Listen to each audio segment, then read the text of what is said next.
Hi అండి. నమస్తే. Welcome back to Shailaja's kitchen. నేను మీ శైలజ. ఈరోజు వీడియోలో బంగాళదుంప బియ్యం కాంబినేషన్లో చిట్టి చిట్టి పునుగులు ఎలా ప్రిపేర్ చేసుకోవచ్చో చూపిస్తాను. ఇన్స్టెంట్గా చేసుకోవచ్చండి. పిల్లలు స్నాక్స్ అడిగితే కేవలం రెండే రెండు పదార్థాలతో ఈ స్నాక్ని చేసి పెట్టండి. క్రిస్పీగా చాలా బాగుంటాయండి. తప్పకుండా ట్రై చేయండి. మరి దీని ప్రాసెసింగ్ ఏంటో వీడియోలోకి వెళ్ళి చూసేయండి. దీనికోసం ముందుగానే బియ్యాన్ని నానబెట్టుకోవాలి. ఇక్కడ బియ్యం వచ్చేసి నేను ఒక 2 అవర్స్ వరకు నానబెట్టుకున్నాను. అలానే నేను నార్మల్గా యూజ్ చేసే బియ్యాన్ని నానబెట్టుకున్నానండి. ఈ ప్లేస్లో మీరు రేషన్ బియ్యాన్ని కూడా నానబెట్టుకోవచ్చు. ఒక 2 అవర్స్కి బియ్యం చక్కగా నానిపోతుంది. ఈ బియ్యంలో వాటర్ అన్నీ కూడా వంపేసి అస్సలు వాటర్ లేకుండా మిక్సర్ జార్లోకి వేసేసేయండి. ఇందులోనే ఉడకబెట్టుకున్న ఒక 3 బంగాళదుంపల్ని ఇలా కట్ చేసి వేసుకోండి. నేను బంగాళదుంపల్ని కూడా ముందుగానే ఉడకబెట్టుకొని పైన పొట్టు తీసేసానండి. అస్సలు వాటర్ పోయకుండా ఎంత వీలైతే అంత మెత్తని పేస్ట్‌లా ప్రిపేర్ చేసుకోవాలి. ఇలా గ్రైండ్ పట్టుకున్న ఈ పేస్ట్‌ని వెడల్పాటి మిక్సింగ్ బౌల్‌లోకి ట్రాన్స్‌ఫర్ చేసేసేయండి. ఈ బియ్యం పిండి పేస్ట్ అనేది ఇంత స్మూత్‌గా ఉండాలన్నమాట. ఇలా ఉంటేనే మనకు పునుగులు పర్ఫెక్ట్‌గా వస్తాయండి. నెక్స్ట్ ఇందులోకి సన్నగా తరిగిన కొత్తిమీర ఆకు వేసుకోండి. కొత్తిమీర కొంచెం ఎక్కువ వేసుకోండి. ఫ్లేవర్ అయినా టేస్ట్ అయినా చాలా బాగుంటుంది. ఇందులోనే రుచికి సరిపడా ఉప్పుని వేసేసేయండి.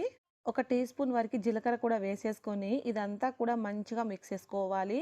ఈ పిండిని 1-2 నిమిషాలు మనం బాగా బీట్ చేసుకోవాలండి. మనము పిండిని ఎంత బాగా కలుపుతామో పునుగులు అంత గుల్లగా వస్తాయి. ఒకవేళ ఇక్కడ మీకు పిండి కొంచెం లూజ్‌గా అనిపిస్తే కొంచెం బియ్యం పిండి వేసి అడ్జస్ట్ చేసుకోండి.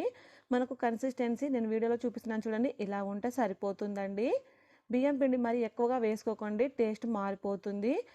కొంచెం ఒక 2 టేబుల్ స్పూన్లు వేసుకుంటే సరిపోతుంది. దీంతో ఇప్పుడు మనం వెంటనే పునుగుల్లా వేసేసుకోవచ్చు. నెక్స్ట్ స్టవ్ ఆన్ చేసి కడాయి పెట్టుకొని ఇందులోకి డీప్ ఫ్రైకి సరిపడా ఆయిల్ వేసుకోండి. ఆయిల్ కొంచెం హీట్ అయిన తర్వాత చిట్టి చిట్టి పునుగుల్లా వేసేసేయండి. ఇలా పునుగులు వేసేటప్పుడు మంట లో ఫ్లేమ్లో పెట్టి వేయండి. మనకు అన్నీ ఈవెన్గా ఫ్రై అవుతాయి. అలానే మనం ఎక్కువ వేసి ఫ్రై చేయకుండా ఆయిల్‌లో ఎన్ని అయితే ఫ్రీగా ఫ్రై అయితాయో కొన్ని కొన్నిగా వేసుకుంటూ ఫ్రై చేసుకోవాలి. ఇప్పుడు వీటిని వెంటనే కాకుండా కొంచెం ఫ్రై అయ్యి పైకి తేలాక గరిటె పెట్టి మరొక వైపు తిప్పేసుకుంటూ బాగా ఫ్రై చేసుకోవాలి. ఫ్రై చేసేటప్పుడు మీడియం ఫ్లేమ్‌లో ఫ్రై చేయండి. మనకు లోపటి వరకు చక్కగా ఫ్రై అవుతాయి. అటు ఇటు కూడా తిప్పుకుంటూ మంచిగా ఫ్రై చేసుకోవాలండి. ఇప్పుడు చూసారు కదా! ఇలా బాగా ఫ్రై అయిన తర్వాత ఆయిల్‌లో నుంచి సెపరేట్ చేయడమే. మనం కలిపి పెట్టుకున్న పిండితో మొత్తం ఇదే విధంగా పునుగుల్లా ప్రిపేర్ చేసేసుకొని సర్వ్ చేసుకోవడమే.